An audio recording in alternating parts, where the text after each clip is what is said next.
இங்கே பாருங்கள், எங்கள் ஷீரோ பக்கத்துலேயே ஒரு டாக் இருக்குது பாருங்கள். இந்த டாக் வந்து இது யாராவது கொண்டு வந்து விட்டுட்டாங்களா, இல்லை இந்த தெருவுக்கு வந்து அதுவாக வழி தெரியாமல் வந்துட்டு போக தெரியாமல் இருக்குதா என்னன்னு தெரியல. ஒரு வாரமாக இந்த தெருவில் தான் சுற்றிக்கிட்டே இருக்குது. எந்த பக்கம் போனாலும் ஸ்ட்ரீட் டாக் கடந்துக்கிட்டு இது வந்து கடிக்குது. அதனால் எந்த பக்கமும் அது போகாமல் பயந்துட்டு இந்த பக்கமாக தான் வருது. ஸ்ட்ரீட்டில் உள்ளவங்கள துரத்தி வெளியில் விட்றாங்க. போயிட்டு திருப்பி ரிட்டர்ன் வந்துடுது.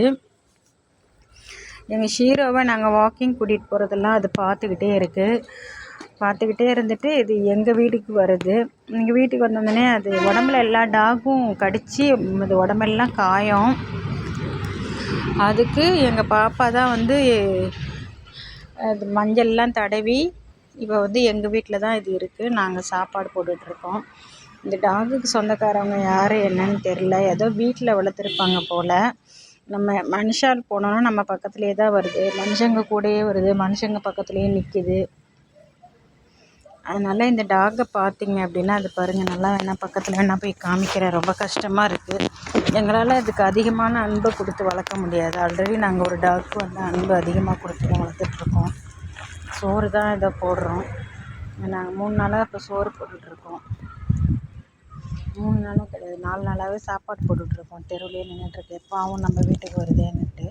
பட் நல்ல டாகாக இருக்குது. இது எங்கள் ஷீரோவை விடவே இது ரொம்ப அமைதியாகவும் இருக்குது. நம்ம பேசினோன்னா கவனிக்குது, சொல்கிறதெல்லாம் கவனிக்குது. எங்கள் ஷீரோ கூட கொஞ்சம் விளையாட்டுத்தனமாக இருக்கும். இது பாருங்கள், ரொம்ப விளையாட்டுத்தனமாக இருக்கும். அந்தளவுக்கு கவனம் பண்ணாது. ஆனால் இவன் கூப்பிட்டா உடனே பேசுகிறான், உடனே திரும்பி பார்க்குறான். நல்ல பையனாக இருக்கான். இந்த டாகுக்கு சொந்தக்காரவங்க யாருன்னு தெரியல. பட் ரொம்ப நல்ல டாகாக இருக்குது. இது பாருங்கள், நிறைய கடி அங்கங்கே கடி வாங்கியிருந்து. இது எங்கள் பாப்பா தான் மஞ்சள்லாம் வச்சுருந்து வச்சதுமே ஆறிடுச்சு. இன்னொன்று அது ரொம்ப பாவம் துடிச்சு போயிடுச்சு. அன்றைக்கிலாம் 3 நாளைக்கு முன்னாடி மற்ற டாக்கை துரத்துனதும் எங்கள் வீட்டு பக்கமாக வந்தது. அன்றைக்கி வந்து தோசையை நான் அது எப்படி கொடுக்குறதுன்னு பயந்துக்கிட்டு புல்லில் தான் நானும் எங்கள் பாப்பாவும் புட்டு போட்டோம். சாப்பிட்டது, அமைதியாக சாப்பிட்டது. எங்கே கடிச்சிருக்கோன்னு பயந்துக்கிட்டு புல் மேலே போட்டோம், மண் ஒட்டாத.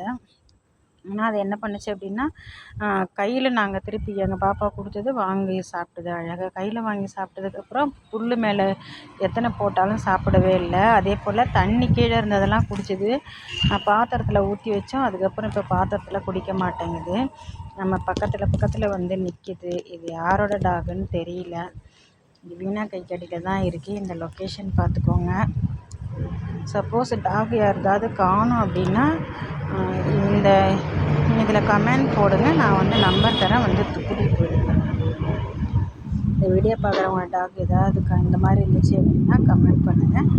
இது இந்த டைமில் யாராவது பிடிச்சிட்டு போய் புதுசாக வளர்த்தா கூட நல்லா தான் வரும். இந்த டாக் அந்தளவுக்கு ரொம்ப காமாக இருக்குது, ரொம்ப சைலண்ட்டாக இருக்குது. சொல்கிறத கவனிக்குது, காதில் வாங்குது. அன்பான டாகாக இருக்குது. பாருங்கள்.